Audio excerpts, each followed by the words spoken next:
হাফিজ হুজুর ছিল রাজাকারের কমান্ডার, শাইখুল হাদিস আল্লামা আজিজুল হক ছিল রাজাকার। যত শিক্ষা প্রতিষ্ঠান, কেজি বলেন, কিন্ডারগার্টেন বলেন, প্রাইমারি বলেন, হাই স্কুল বলেন, কলেজ বলেন, সমস্ত শিক্ষা প্রতিষ্ঠান হলো পার্ট টাইম। কোনো ছাত্র তরবিয়তের ব্যাপারে কোনো প্রকার কোনো খেয়াল নাই। রাত্র দিন 24 ঘন্টা শিক্ষক ছাত্রদের পেছনে মেহনত করে। সেই প্রতিষ্ঠানের নাম হলো কওমি মাদ্রাসা। রাত্রের বেলাও ছুটি নাই, দিনেও ছুটি নাই। 24 ঘন্টা একজন মানুষকে পরিপূর্ণ মানুষ হিসাবে গড়ার জন্য, একজন মানুষকে আল্লাহর সঙ্গে মিলিয়ে দেওয়ার জন্য একমাত্র কওমি মাদ্রাসা।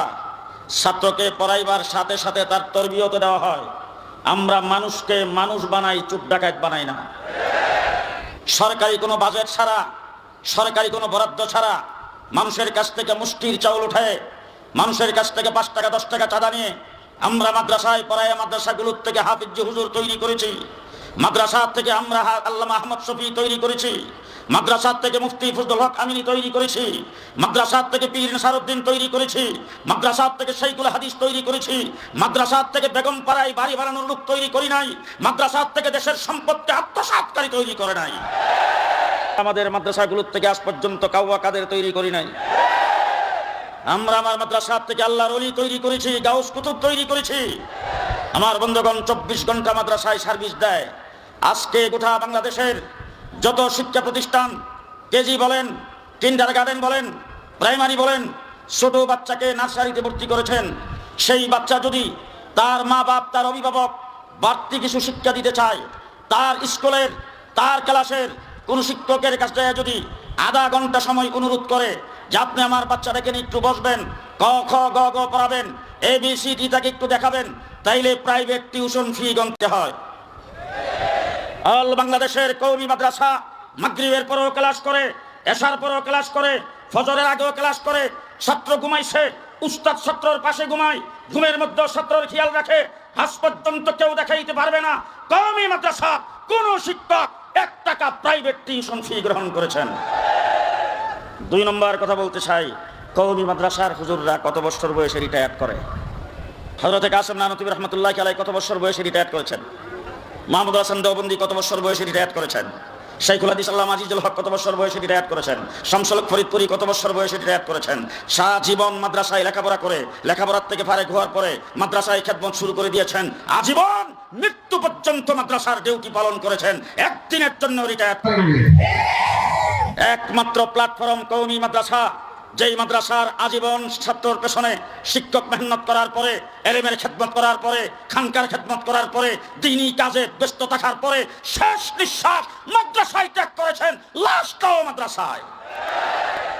হাফিজ হুজুরকে কোথায় দাফন করা হয়েছে? মাদ্রাসায়। আল্লামা আহমদ শফি দাফন হয়েছেন মাদ্রাসায়। কাসেম নানতুবী মাদ্রাসায়, আনোয়ার শাহ কাশ্মীরি মাদ্রাসায়, আশরাফ আলী তানবী মাদ্রাসায়, হুসাইন আহমদ মাদানী মাদ্রাসায়, মাহমুদ হাসান দেওবন্দি মাদ্রাসায়, রশিদ আহমদ গঙ্গোহী মাদ্রাসায়, শাইখুল হাদিস মাদ্রাসায়, আল্লামা আহমদ শফি মাদ্রাসায়, জুনায়েদ বাবনগরী মাদ্রাসায়, নূর হোসেন কাসমি মাদ্রাসায়। আমাদের বুজুর্গানে দিন আজীবন তিনি এলেমের খেদমত করার পরে শেষ পর্যন্ত লাশটাও মাদ্রাসায় দিয়ে গেছে। 2 বছর শেখ হাসিনার মেহমানখানায় ছিলাম, 1.5 মাস রিমান্ডে ছিলাম। প্রত্যেক দিন আমাকে যত গ্রুপে জিজ্ঞাসাবাদ করতো, সর্বপ্রথম যে গালিটা ছিল সেটা ছিল হাফিজ হুজুর ছিল রাজাকারের কমান্ডার, শাইখুল হাদিস আল্লামা আজিজুল হক ছিল রাজাকার, আর তুই হইলে রাজাকারের গড়ের রাজাকার, পাকিস্তানি রাজাকার। আমাদেরকে দেখলে উঠতে বইতে টুপিদারেওয়ালা কওমি মাদ্রাসাওয়ালাদেরকে যারা পাকিস্তানি রাজাকার বলেছেন, আমি জিজ্ঞেস করতে চাই আজকে তোমরা গেছো কোথায়? আমেরিকা সফর করেছি, কানাডায় গিয়েছি বারবার, ইউরোপে গিয়েছি বারবার, ইংল্যান্ডে গিয়েছি বারবার, মিডল ইস্টের প্রত্যেকটা দেশে গিয়েছি, পশ্চিমা দুনিয়া পুরাটা সফর করেছি, অর্ধেকটা পৃথিবী ভ্রমণ করি। আজ পর্যন্ত কোনোদিন পাকিস্তানে যাই নাই, ভবিষ্যতে যাবো কিনা সন্দেহ। তার কারণ হলো পাকিস্তানের বর্ডারের সাথে আমার বাংলাদেশের বর্ডারের অ্যাটাচ কোনো পথ নাই, যাওয়ার কোনো শুরু। আমরা পাকিস্তানি রাজাকার যারা বলছো, পরিষ্কার ভাষায় জেনে রাখো, আমরা পাকিস্তানি রাজাকার নয়। তোমরা আজকে পেছনের দরজা দিয়ে বের হয়ে ভারতের কুলে যায় বসো, তোমরা সবাই ভারতীয় রাজাকার। কথাই বলতা পালাবো না। এখন কোথায়? 15 বছর বক্তৃতায় দাঁড়ায় বলছো খেলা হবে। পরিষ্কার ভাষায় বলছি খেলা হবে। যারা বলতা, যখন তোমরা স্লোগান দিয়েছো তখন আমরা খেলার মাঠে ছিলাম।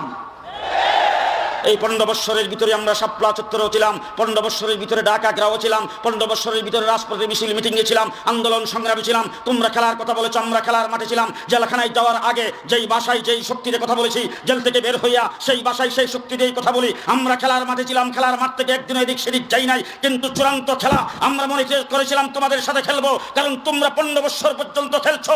পুলিশ, র্যাব, বিডিআর, আর্মি, তাদের শক্তিতে তোমাদের দলীয় কোনো শক্তি নাই। আজকে পুলিশ তোমাদের সাথে নাই, পুলিশের অস্ত্র তোমাদের সাথে নাই। আসো এবার থেকে চূড়ান্ত খেলা হবে। আমাদের ইতিহাস তোমরা বলে দিয়েছো, জাতিকে আমাদের ইতিহাস স্মরণ করতে তোমরা দাও নাই, ইতিহাসকে তোমরা বিকৃত করেছো। জেনে রাখো, ভারত যখন পরাশক্তি ইংরেজ ক্ষমতা যখন দখল করে নিয়েছিল, এই দেশে রাজনৈতিক দলের অভাব ছিল না, লিডারের অভাব ছিল না, নেতার অভাব ছিল না। কোন নেতা, কোন লিডার, কোন রাজনৈতিক দলের সভাপতি সেক্রেটারি ইংরেজের বিরুদ্ধে একটা টু শব্দ করার সাহস পায় নাই। ইংরেজের বিরুদ্ধে যদি সর্বপ্রথম বুক টান করে দেয়, ইংরেজের বিরুদ্ধে মুক্তিযুদ্ধের ঘোষণা যদি দিয়ে থাকে, একজন মৌলবী দিয়েছেন, তার নাম শাহ আব্দুল আজিজ মুহাদ্দিস দেহলভী রাহমাতুল্লাহ আলাইহি। আমরা সেই আব্দুল আজিজ মুহাদ্দিস দেহলভী রাহমাতুল্লাহ আলাইহির বংশধর। আমরা তার উত্তরসূরি। দিল্লির জামি মসজিদের মিম্বরে দাঁড়ায়া শাহ আব্দুল আজিজ মুহাদ্দিস দেহলভী বলছেন, ও ভারতবর্ষের মুসলমানেরা, তোমরা দারুল হরবের কবলিত পড়ে গেছো। তোমরা, তোমাদের রাষ্ট্র দারুল হরব হয়ে গেছে, শত্রু কবলিত দেশ। এই দেশকে স্বাধীন করার জন্য তোমাদের প্রত্যেকটা মুসলমানের জন্য মুক্তিযুদ্ধ করা ফরজ। শাহ আব্দুল আজিজ মুহাদ্দিস দেহলভী রাহমাতুল্লাহ আলাইহি এই ফতোয়ার পরে ইংরেজ থেকে এই দেশকে স্বাধীন করার জন্য রক্ত আমরা দিয়েছি। 3.5 লক্ষ আলেমকে ফাঁসির কাস্টে ঝুলাইয়া, আগুনে পুড়াইয়া, পানিতে ডুবাইয়া মারা হয়েছে। 3.5 লক্ষ কোরআনের কপি আগুন দিয়ে জ্বালানো হয়েছে। মাদ্রাসাগুলিকে ভেঙ্গে চুরমার করে দিয়েছেন। কিন্তু একদিনের জন্য উলামায়ে কেরাম ঘরে বসে থাকে নাই। 200 বছর লড়াই করে ইংরেজ থেকে এই দেশকে মুক্ত আমরা করেছি। পরিষ্কার ভাষায় বলতে চাই, আমার জাফর আহমদ উসমানী, আমার শিবর আহমদ উসমানী পাকিস্তানের পতাকা যদি উত্তোলন না করতো, মাহমুদ হোসেন দেওবন্দি রেশমি রুমাল আন্দোলন যদি না করতো, হুসাইন আহমদ মাদানী করাচিতে 144 দ্বারা বন্ধ করে যদি বক্তব্য না রাখতেন, দেশ স্বাধীন হতো না, ফলশ্রুতিতে বাংলাদেশ হতো না। আপনাদের নির্যাতনকে শ্রদ্ধা জানায়, আপনাদের দুঃখে দুঃখী হয়ে বলতে চাই, আপনারা নির্যাতিত হয়েছেন। হাজার হাজার নেতাকর্মীদের বিরুদ্ধে মামলা হয়েছে, আপনাদেরকে গুম করা হয়েছে, হত্যা করা হয়েছে, আপনাদেরকে আক্রমণ করা হয়েছে, হাজার হাজার নেতাকর্মীকে জেলের ভিতরে ঢুকানো হয়েছে। আপনাদের 15 বছরের সমস্ত নির্যাতন একত্রিত করে দেখেন, আমার শাপলা চত্বরের এক রাত্রির সমান হবে না।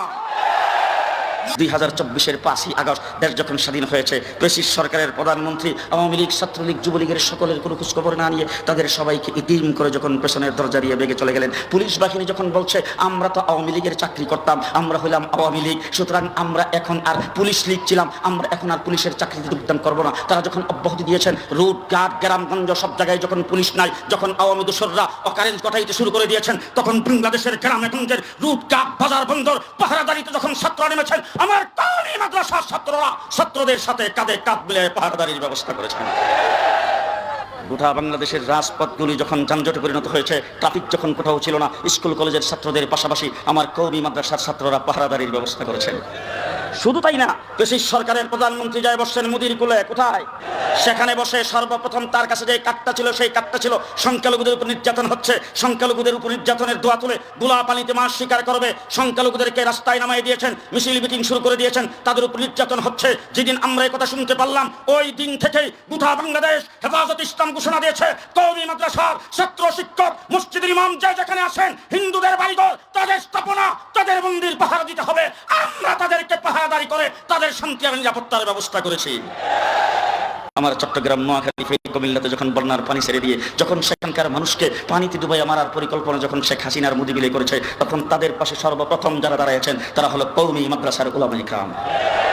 আজকে ষড়যন্ত্র করে ভারত থেকে ষড়যন্ত্রমূলক আমার দেশে বিচারপতিদেরকে দিয়ে কু করতে চেয়েছে, আমরা সেইগুলিকে নস্যাৎ করে দিয়েছি। আজকে সচিবালয় ঘেরাও করে আনসার বাহিনীকে দিয়ে কু করতে চেয়েছে, আমরা সেইগুলিকে নস্যাৎ করে দিয়েছি। বাংলাদেশে বিভিন্ন সময় বিভিন্ন অজুহাত উঠায়া তারপরে যখন বাংলাদেশে যখন তারা ইন করতে চায়, যখন দেশের গোলা পানিতে মাছ শিকার করতে চায়, গত 10 তারিখে ঘোষণা করেছিল রাজপথ তারা দখল করবে, বাড়ি সালাম দিয়া তাদের কাউকে কোথাও পাওয়া যায় নাই। রাজপথ আমরা দখল করে নিয়েছি, রাত্র দিন সকাল সন্ধ্যা আন্দোলন সংগ্রামে সবসময় আমরা আসি। বর্তমান অন্তর্বর্তীকালীন সরকার ক্ষমতায়, তাকে 3 মাস সহযোগিতা করে আসছি, সামনে যতদিন থাকবে আমরা সহযোগিতা করব। তবে একটি কথা বলতে চাই, যে এই সরকার আল্লাহর উপর পূর্ণ আস্থা ও বিশ্বাস সংবিধান থেকে মুছে ফেলেছিল, অন্তর্বর্তীকালীন সরকার কমিশন গঠন করেছেন সংবিধান প্রণয়নের জন্য।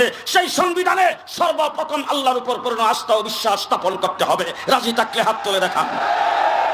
দুই নম্বর কথা বলতে চাই, সাংবিধানিকভাবে ইসলামের সাথে সাংঘর্ষিক এমন কোনো কিছু সংবিধানের কোনো অক্ষরে থাকতে পারবে না। আপনারা কি রাজি আছেন? রাজি আছেন? দুই নম্বর সবচেয়ে বড় হাতিয়ার ছিল পেশিস সরকারের এই দেশ থেকে ইসলামিক তাহজিব তামাদ্দুনকে মুছে ফেলার, যার ফলশ্রুতিতে স্কুল থেকে ধর্মীয় শিক্ষাকে বাতিল করে স্কুলে ধর্মীয় কোনো শিক্ষক রাখা হয় নাই, ধর্মীয় শিক্ষার পরীক্ষা পর্যন্ত বাতিল করে শরীফ থেকে শরীফার কাহিনী, রামায়ণের কিচ্ছা, মানুষ নাকি বানর থেকে তৈরি, এই ধরনের শিক্ষা কারিকুলাম, নাস্তিকতাবাদের শিক্ষা, সমকামিতাকে বৈধতা দেওয়ার গভীর পায়তারা যারা করেছিল, আজকে তারা বিদায় হয়েছে। আমাদের রক্তের উপর দায় আপনার ক্ষমতায় আছেন, শিক্ষা কমিশন গঠন করেছেন ডক্টর ইউনূস সাহেব। আপনি বাংলাদেশের কোনো মৌলবীকে দেখলেন না, শুধু তাই না, আপনার সাথে যে একজন মৌলবী আছে তাকেও আপনি একটু জিজ্ঞাসাও করলেন না। ঘটনা রাখি, আমরা যখন প্রতিবাদ করেছি তখন আপনি শিক্ষা কমিশনকে বাতিল করেছেন, আবার এখন শুনতেছি নতুন শিক্ষা কমিশন গঠন করতেছেন। পরিষ্কার ভাষায় বলতে চাই, শিক্ষা জাতির মেরুদণ্ড। শতকরা 92% মুসলমানের দেশে ইসলামী শিক্ষার জন্যই হেফাজতে ইসলাম আল্লামা আহমদ শফী গঠন করেছিলেন। মুফতি ফজলুল হক আমিনী রহমতুল্লাহি আলাইহি 4 এপ্রিল হরতাল পালন করতেছিলেন। স্কুল কলেজ ইউনিভার্সিটির ছাত্ররা আমাদের ভাই, তাদেরকে আমরা দিন শিক্ষা দিতে চাই। সুতরাং বাংলাদেশে শিক্ষা কমিশন গঠন করবেন। সেই শিক্ষা কমিশনে 1 নম্বর আমাদের দাবি হলো অন্তত কমপক্ষে বিজ্ঞ 2 জন আলেমকে শিক্ষা কমিশনে স্থান দিতে হবে। শিক্ষার সর্বস্তরে দ্বীনি শিক্ষা বাধ্যতামূলক করতে হবে। কে কে রাজি আছেন হাত তুলে দেখান। নাসরুম মিনাল্লাহ, ফাতহুন করিম, ওয়া বাশশিরিল মুমিনিন। আসসালামু আলাইকুম ওয়া রাহমাতুল্লাহি ওয়া বারাকাতুহু।